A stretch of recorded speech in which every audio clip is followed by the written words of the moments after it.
नमस्कार मित्रांनो. तर आपला महाट्रान्सकोची जी एक्झाम होती ते सध्यापुरती कॅन्सल झालेली आहे. Cancellation of recruitment process for various post जे पण 23चीच होती ते. तर आपलीवाली हे आहे असिस्टंट इंजिनियर ट्रान्समिशन. याच्यासोबत बाकी पण ज्या एक्झाम्स होत्या ज्यामध्ये असिस्टंट इंजिनियर टेलिकम्युनिकेशन ज्याची एक्झाम झाली होती वाटते आय थिंक, आणि बाकी पण आहे यामध्ये टेक्निशियन वगैरे. तर तुम्ही बघू शकता की तुमची कोणती एक्झाम होती यामधली. तर ह्या सर्व आहे आपली. तर ही होती. तर म्हणणं काय आहे की महाराष्ट्र गव्हर्नमेंटनं जे सोशियली आणि म्हणजे SC-BCचे जे आरक्षण लावलेलं आहे ते फोर्समध्ये आलेलं आहे 26/2/24 पासून. आणि date of publication of Maharashtra government gazette in further general administration department government of Maharashtra vide government resolution हे सगळं लिहिलं आहे. Has prescribe the roster point and methodology to implement. म्हणजे कसं राहते की आता एकदम असं नाही करत हे की ओपनमधून सगळ्या म्हणजे पोस्ट देणार बा SC-BCसाठी. तिथं कसं राहते एक रोस्टर पद्धत राहते. म्हणजे कसं राहते की एखाद्या कॅटेगरीमधून आपण हे केलं की बा आता कसं काही जागा आहे तर त्या काही सारख्या नाही होत. म्हणजे OBCला बा 19% जे पण आहे 27% आरक्षण आहे. तर तेवढ्या 100 जागा असल्या तर त्याच्यातल्या 27 OBCला देतात असं नाही आहे.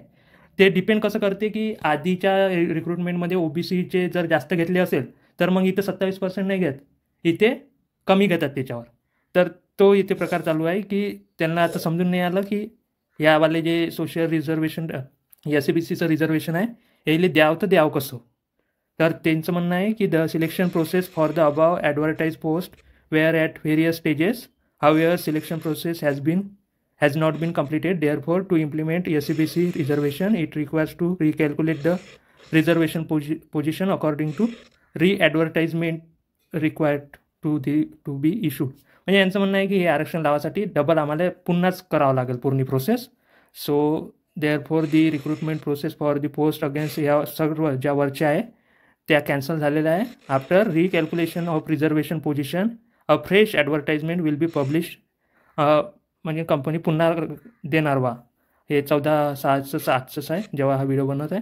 तर म्हणजे कसं झालं त्यांनी जे पण आधी एक्झाम झाले आहे किंवा जे पण नोटिफिकेशन आहे तर त्याच्यात हे रिझर्वेशन टाकताच नाही येऊन आलं त्यांना. म्हणजे कसं कोणत्या जागा काढायच्या आणि काढल्या तर मग जर बाकीच्या कास्टमधून जर त्यांनी काढल्या तर मग बाकीच्या कास्टवाले बोंबलणार, आणि ओपनमधून जर काढला तर मग तेच की काढणार तर काढणार कसं. आणि ते एक पद्धत राहते जे इथं मेन्शन केली आहे ते रोस्टर फॉर्म वगैरे. तर ते लावासाठी हे इथं आहे रोस्टर पॉईंट अँड मेथोडॉलॉजी. त्यामुळे ही वाली आता म्हणजे ते करताच नाही येऊन आलं त्यांना. काढावं तर काढावं कुठून जागा आणि ते टाकावं तर टाकावं कुठं आहे. आणि नवीन काढायच्या असल्या तर मग त्या द्यावं किती. तर त्याच्यासाठी थोडा टाईम लागेल यांना. आणि तेच मग पुन्हा ते म्हणजे त्यांनी प्रयत्न केला असेल की बा आपण त्याच ॲडव्हर्टाईजमध्ये थोडीशी विंडो ओपन करून अप्लिकेशन करायला लावू सगळ्याला. पण त्यांना असं वाटलं की असं जर करण आणि पुढं जर कोर्ट केस वगैरे झाली तर मग बा काय करावं आपण.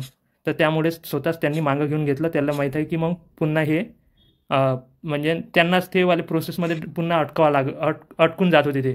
म्हणजे आता जर फ्रेश रिक्रुटमेंट काढाल तर ते प्रोसेस बरोबर होऊन जाईल. नाही तर मग ते आता जर जुन्या ह्याच्यानुसार त्यांनी बनवलं असतं म्हणजे काही टाईम देऊन पुन्हा राहिलेल्या भरवू दिलं असतं आणि मग ते मे बी कॅन्सल होऊन जात होतं. म्हणजे ते प्रोसेसच कॅन्सल होऊन जात होती. मग पुन्हा रिझर्वेशन मागं घ्या आणि मग मुलांचं नुकसान पण होऊन जात होतं. तर मे बी तो पॉईंट असेल. बाकी तुम्हाचं काय म्हणणं आहे याच्यावर तर कमेंट सेक्शनमध्ये नक्की लिहा. तेव्हापर्यंत भेटूया नेक्स्ट व्हिडिओमध्ये. तेव्हा जय हिंद, जय महाराष्ट्र.